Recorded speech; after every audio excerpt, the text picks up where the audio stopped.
독서 기술 분야의 글 읽기 보겠습니다. 작품 개관 먼저 보시고요.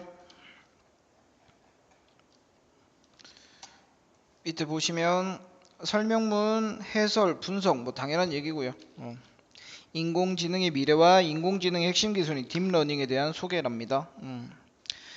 화제를 일으켰던 바둑 대결을 소재로 해서 독자의 흥미를 유발한다. 이 얘기 먼저 시작하고 있다는 거. 그리고 인공지능이 활용되고 있는 여러 분야를 소개하며 효과적으로 내용을 전달한다. 설명문이니까 그렇게 보시면 되겠네요. 봅시다. 인공지능의 미래 딥러닝. 얘가 아마 인공지능인가 봐요. AI라고 하죠 우리가. 2016년 3월에 인공지능 바둑 프로그램인 알파고가 이세돌 구단의 바둑 대결이 있었다. 자, 이걸로 시작하는 이유가 뭐라고? 왜? 그죠? 독자의 관심이죠. 독자가 알만한 내용, 독자 흥미를 유발하기 위해서 사례를 먼저 제시하고 있다. 이 대결은 인간과 인공지능의 대결, 문화와 과학의 대결이라는 수식어로 화제를 불러일으키며 바둑을 즐기는 한국, 중국, 일본에서 생중계된 것은 물론 전 세계인의 이목을 집중시켰다. 이세돌 구단 유일한 승리를 거두었던 네 번째 대결은 큰 관심을 모았다. 이전에도 인공지능이 인간의 지적 능력을 넘어서는 경우는 여러 차례 있었다. 1997년에 인공지능 체스 프로그램인 딥블루가 기존의 우승자를 꺾었으며 2011년에는 유명한 퀴즈 프로그램에서 인공지능 왓슨이 역대 최강의 출연자를 꺾은 바 있다. 사례죠, 예시. 하지만 바둑은 게임의 속성상 경우의 수가 무한대여서 아무리 우수한 슈퍼컴퓨터라도 인간을 이길 수 없을 것이라고 생각했기 때문에 알파고의 승리는 충격적이었다. 사람들은 사람이 이길 줄 알았대. 이처럼 알파고와 이세돌 구단의 대결은 인공지능에 대한 관심을 더욱 높였다. 10년에서 20년 내로 인공지능이 바둑 고수에게 승리하지 못할 것으로 예상했지만 이세돌 구단이 1승 4패로 패함으로써 인공지능이 바둑 고수를 넘어섰다. 구글이 소유한 인공지능 기술 개발 업체인 딥마인드가 창조해낸 알파고는 최첨단 정보통신 기술이 총동원된 인공지능 바둑 시스템이다. 바둑의 확률을 수학적으로 계산하는 것은 불가능하기 때문에 알파고는 무작위로 바둑도를 대입해보며 예상 확률을 알아낸 뒤 가장 가능성이 높은 수를 선택하는 몬테카를로 트리 탐색을 바탕으로 한다. 그냥 뭐 이런 게 있대. M이야 M. 자, 인과잖아요. 원인이 뭐야? 바둑의 확률은 수학적으로 계산이 안 된대. 그래서 어떻게? 모든 바둑도를 대입해 본대요. 몬테카를로 트리 탐색은 M이라고 할게요. 이제부터 복잡하니까 M 방식은 선택지 중에 가장 유리한 선택을 하도록 돕는 방식이다. 예를 들어서 알파고가 검은 돌로 대결을 벌인다면 흰 돌이 어디 놓이느냐에 따라 검은 돌을 둔다는 의미다. 당연히 최적의 선택이 반복될수록 대국은 유리하게 풀린다. 이해를 좀 하세요. 최적의 선택이 반복된다. 흰 돌이 어디에 놓이냐에 따라 검은 돌을 둔다. 아까 뭐라 그랬어? 대입이라 그랬잖아. 우리 수학에서 수치 대입법 하잖아요. 그러니까 여기에 놨을 때 어떻게 대응하고 여기 놨을 때 어떻게 대응하고 이거를 순간순간 한다는 겁니다. 일반적으로 말하는 인공지능은 사실 딥러닝으로 이루어지는 강화학습을 말한다. 자, 그럼 딥러닝이나 강화학습이나 지금 같은 범주입니다. 깊이 공부한다는 거겠죠. 강화시킨다. 일반 컴퓨터는 정해진 규칙을 따라 연산을 수행하면서 예 또는 아니오의 결과를 내놓는다.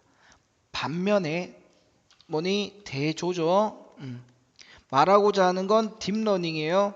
연산 과정에 여러 층을 두어 컴퓨터 스스로 잘게 조각내어 작은 판단을 내리고 그것을 종합하여 결과를 내놓는다. 차이점 봐야 됩니다. 일반 컴퓨터는 정해진 규칙, 자 같은 범주라고 일반 컴퓨터는 정해진 규칙으로 연산, 계산을 하면서 예나 아니오를 한다. 하지만 딥러닝은 어떻게 한다? 여러 층을 두었대. 컴퓨터 스스로 정보를 잘게 조각내서 판단을 내리고요. 종합해서 결과를 낸다. 차이점이 있습니다. 정해진 규칙이 아니고요. 얘는 스스로 정보를 잘게 조각해서 판단을 내린다. 즉 딥러닝은 다층 구조. 자, 다층 구조 같은 범주.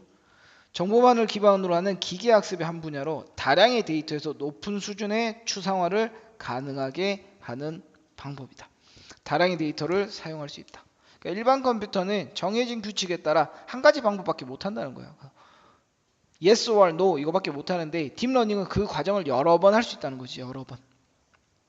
그러니까 항상 제가 말하지만 그냥 A와 B예요. A와 B. A라는 애는 정해진 규칙에 따라 한 번밖에 못해. 예 아니오만 하는데 B는 여러 층이 있고 그래서 다층 구조고 다량의 데이터에서 높은 수준의 추상화를 가능하게 한다.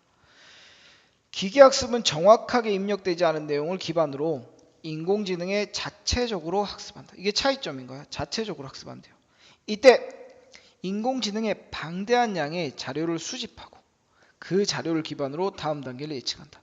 구글이 알파고에 도입한 이 딥러닝도 이러한 기계학습의 한 종류다. 자, 그러면 범주가 누가 더 큰 거니? 기계학습이 더 큰 거죠. 기계학습의 한 종류. 기계학습이라는 것, 기계학습의 한 종류가 딥러닝이라는 겁니다. 알파고의 개발자인 데미스 하사비스 박사는 알파고를 개발하면서 프로바둑기사의 대국 기보 3만 건을 입력했다고 말한다. 기보는요, 그 바둑 둔 사람들의 그 기록이에요. 어디에 어떻게 뒀는지. 이후 알파고는 입력된 기보를 바탕으로 쉬지 않고 바둑을 두며 학습했는데 무려 1000년에 해당하는 시간만큼 바둑을 학습한 수준이라고 한다. 지금 이게 기계학습이라고 그랬잖아. 스스로 학습을 한다고. 정보를 때려주면요. 스스로 학습을 한다고. 그 전에 컴퓨터는 뭐밖에 못했는데 그 전에 컴퓨터는 하나의 규칙 안에서 그냥 답이 yes or no로 떨어지는 이 판단밖에 못했어.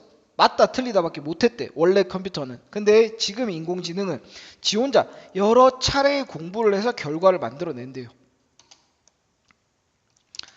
알파고는 경기를 진행하면서 경험을 쌓아 스스로 학습하고 전략을 짜기 때문에 딥마인드 개발자들은 알파고가 어느 단계까지 진화할 수 있을지 의문이라고 했다. 알파고가 이세돌 구단을 상대로 연승할 수 있었던 것은 스스로 진화하는 학습 능력을 갖추었기 때문에 차이점이에요. 이게 차이점. 알겠죠? 차이점. 자, 이러한 딥러닝은 이미 여러 분야에 활용되고 있다. 자동으로 음성을 인식하여 인간의 요구하는 기능을 작동하도록 하는 것도 이와 같은 예로 볼 수 있다. 예시. 그뿐 아니라 이미지 분류도 딥러닝을 이용해 자동으로 영상을 인식하여 이를 분류하고 분류 목적에 맞게 저장까지 할 수 있게 되었다. 이거 요즘 카메라 폰카로 사진 찍으면 뭐 얼굴 이렇게 구분해 주대. 뭐 그런 건가 보네. 제약 산업에도 딥러닝이 사용된다. 새로운 약이 개발되어도 생각만큼 약효를 보지 못하거나 예상치 못한 다른 작용을 일으켜서 상업적으로 출시되지 못하는 경우가 많다. 딥러닝을 이용한 가상 실험 방법이 가능해지면서 많은 연구자들이 약물 개발에 유용하게 활용하고 있다. 그러니까 인공지능이 실험을 자체적으로 해보겠지. 그러면서 계속 문제점을 찾아내고 이런 과정이 생긴다는 거겠죠. 마케팅 분야도 딥러닝 고객에 따라 활용 가능한 마케팅 방법을 선정하고 효과를 예측하는 데 활용하고 있다. 자, 딥러닝은 결국 뭐 하는 거? 자기 스스로 학습한다는 거야. 자기 스스로 계속 학습하면서 피드백을 받는다는 거죠. 우리에게 가장 잘 알려진 딥러닝은 자율주행 자동차다. 자율주행 자동차는 앞에 횡단보도가 있는지 사람이 있는지와 같은 정해진 물음에 답할 뿐만 아니라 안전하거나 위험한 상황을 담은 동영상 정보를 기반으로 스스로 학습해 자동차를 운전한다. 스스로 학습이 포인트예요. 지금 스스로 학습. 무엇이 더 중요한 정보인지 판단해 그것을 다음 연산에 반영하는 것이다. 참조할 자료가 많을수록 비례 반비례 인공지능은 단련된다. 좋아진다는 얘기죠. 인공지능 연구자들은 이전에 없던 새로운 창의성이 나타날 수 있다고 말한다. 소재로 만든 한 영화에서 주인공이 운영체 이름을 부르면 다음과 같은 대사가 진행된다. 뭐라고 부르면 되죠? 이름이 있나요? 네, 사만다예요. 어디서 얻었나요? 사실 방금 제가 혼자 지은 이름이에요. 자신이 방금 지은 이름이라고 실토하는데 100분의 2초 만에 아기 이름 짓는 법이라는 책에 나오는 18만 개의 이름 중 하나를 선택하여 자신의 이름으로 삼았다. 그러니까 이게 다 뭐예요? 이게 정보잖아요. 정보. 그러니까 인공지능한테 자체 정보가 있는 거야. 발음할 때 소리가 좋다는 이유까지 덧붙였다. 이렇게 소개한다. 단순한 운영체가 아닙니다. 또 하나의 의식입니다. 스스로 판단을 한다는 점에서.